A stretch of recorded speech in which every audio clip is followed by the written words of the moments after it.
And again, this is back to thinking like a finisher, how it affects the way you build. Now, usually the issue with the rails and stiles is, of course, we've got this bead or whatever profile you've got, and then we've got this flat edge right here. Now, there's a couple ways you can do this. Sometimes I'll just take a piece of 180 and a little sanding block. Let me grab a block real quick. A little sanding block. And I just kind of dance up and down it. I try not to go too far past my tape line, because if I start taking too much up on my inside edge, that can affect my fit.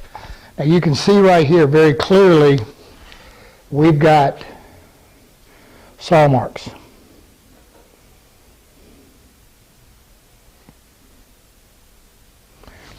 Here's my secret to them. Cabinet scraper. And the cabinet scraper is going to let me stay a little bit more in line with my tape here. So all I'm going to do is work at back edge. I don't have a real aggressive hook on this. All I'm kind of after is getting the worst of those saw marks out. Now this would be a whole lot easier if I had it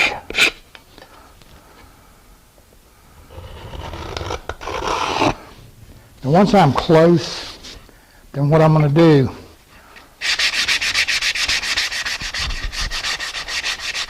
I'm just going to clean it up with a little bit of sandpaper. This is 180 right here. Don't confuse, when you're using tiger maple or something, don't confuse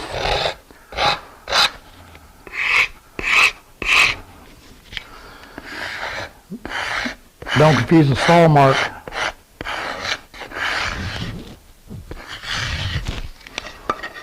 like I said, normally I stick this in a vise. Makes it a little easier. But see, I don't want to mess with my joint here much at all, because I want it to fit good. And I get my saw marks out. Now, we have the bead. Now you notice when I'm scraping, I went ahead and let it just take a little bit of that edge off. I've got one of my little tadpoles or sanding profiles. I've got two concave. I'm just looking to see what's going to fit the best. This one fits pretty good.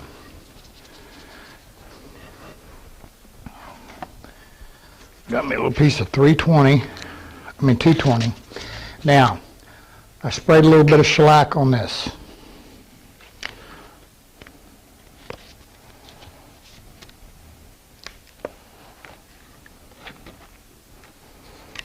That just really helps that sandpaper stick a lot better.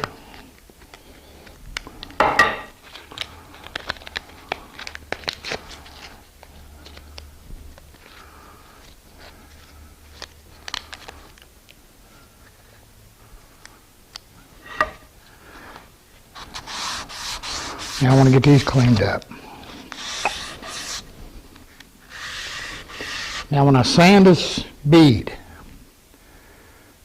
what I'm going to do is I'm going to take this, as I'm coming, I'm going to roll this over into the joint. That's going to ease this edge. It's just going to put a little slight radius on it. It's not something you're going to really notice, but it's going to help that finish flow a whole lot nicer.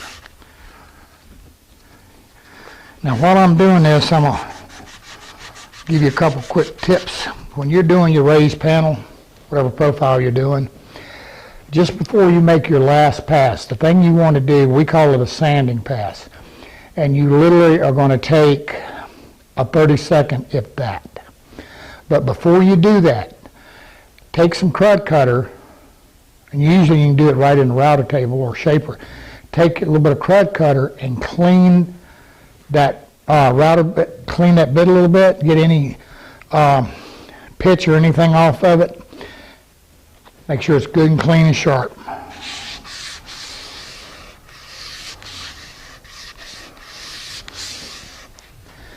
All right, I've done this now, and I know you guys are going to say, man, that is a lot of work to do. And you're right, it is. But what's going to happen, but see, now I've hit it with the trace coat again. You don't even have to trace coat past, usually I mark them before, you don't even have to trace coat. You want to go a little bit past the joint because when it goes together, it's going to form a corner. And you want to make sure you've got color in here.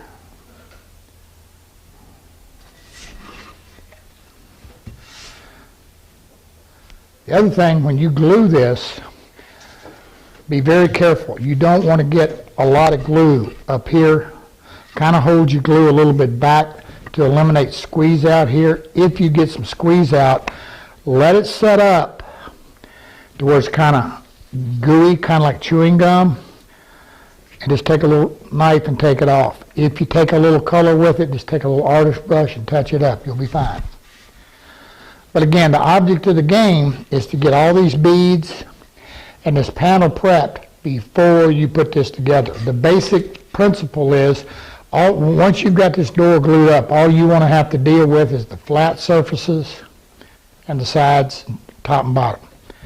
You don't want to have to try to be sanding and working inside that bead. Just not a good idea. One of the guys here, good friend of mine, Jim Pell's down, and Jim's building this corner cabinet. Actually, this is his. Jim, if you will, you've got upper doors over there. Could you just bring me a couple pieces of that? He's getting trace on it now. Now, these are going to be glass. Just bring me the center style there. There you go, please. Now, in this case, we're going to have, this is good enough, Jim. We've got a center that's going to go in it, and we've got all our mullions is going to go in like this. All of this, you want all of this sanded before you put it together. If you don't, you're going to have not fun. Now here's another trick. If you over sand in this bead too much, or on this edge and you get up here too much, if that in any way, it shouldn't affect your fit at all. You should still be able to come in really nice and tight. But if you don't, turn it up, take a piece of sandpaper, because the only thing you could have removed is that little bit of wood on the edge where they mate.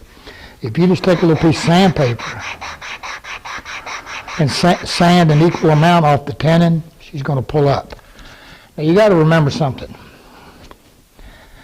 When you're, unless you're in here really going crazy, you're removing thousandths of an inch. You're not removing significant amounts of material to affect your fit and everything like that. I hope not. If you did, you sand it way too much. But again, the object of the game is to get all of this prepped before the glue up. That's the whole object. Now, where am I at here? All right, here's the one. It really hasn't dried very long, but here's the one that we did the second trace on. Yeah.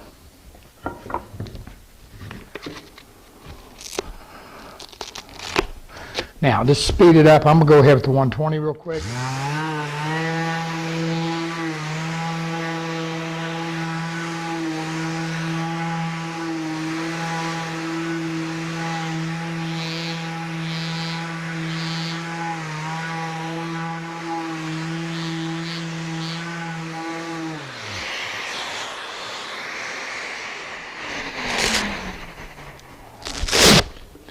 Now you see where I'm at.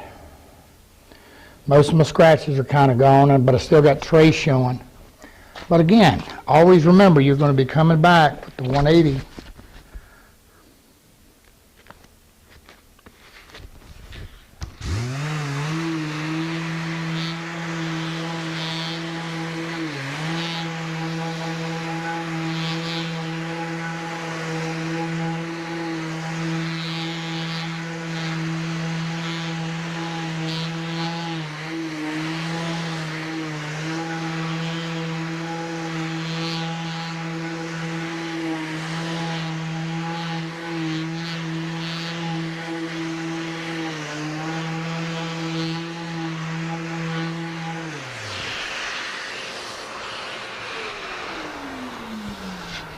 All right, you watch this in real time.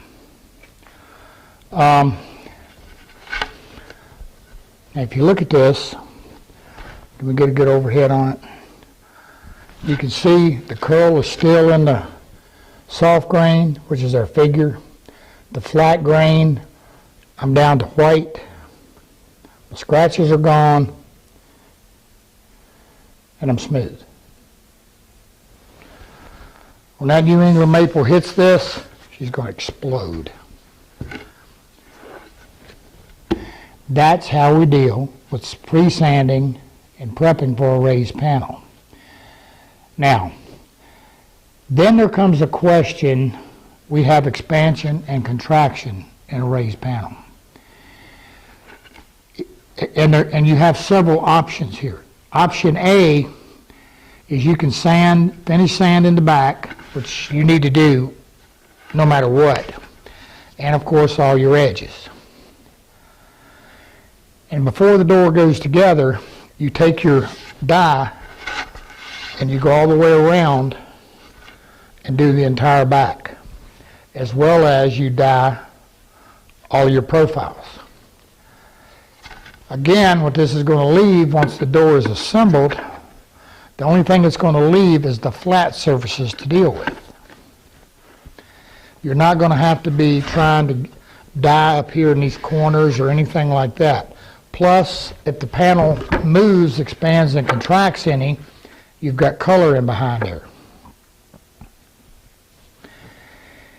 Again, option A is that you die everything on the panel except for the very face, and you can do that, that's okay.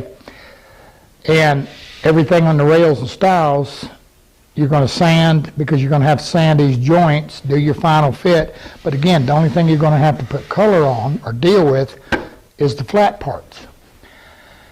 If you're going to spray the dye or stain, then what you're going to want to do is just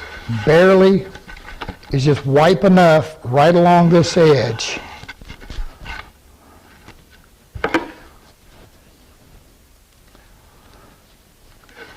What I usually do is all I'm going to do is I'm just going to wipe just a little bit along that edge, just kind of in a straight line. A raised panel is usually going to have a flat and then come up into the profile. Try to stay stay straight with that flat. Now, once you put it together, you're going to have a little bit of a line there, just a teeny bit. But if you're using a water base, you can simply take a little bit of water and wipe right down through there. It'll pull a lot of that dye off so that when you spray it and wipe it, it all blends together. It's not a big deal. You probably don't even have to wipe it with the water. It's going to make, once you do that, when you wipe it out in there, it'll blend it in. Here's another trick, and this isn't just finishing. When you put a raised panel in, what I like to do is I like to put a few little drops of glue right in the center of the top and the bottom, so that when the panel sets in, and everybody knows to make sure you're undercut to allow for expansion and contraction, and you center your panel up. I'm a little snug here, but that's all right. When I center my panel up, that little bit of glue in there is going to hold the panel in the center, and it's going to make it expand and contract left to right. And if you happen to get a little bit of a loose panel, it's going to stop your rattling. Works. That's how you deal with raised panels and doors.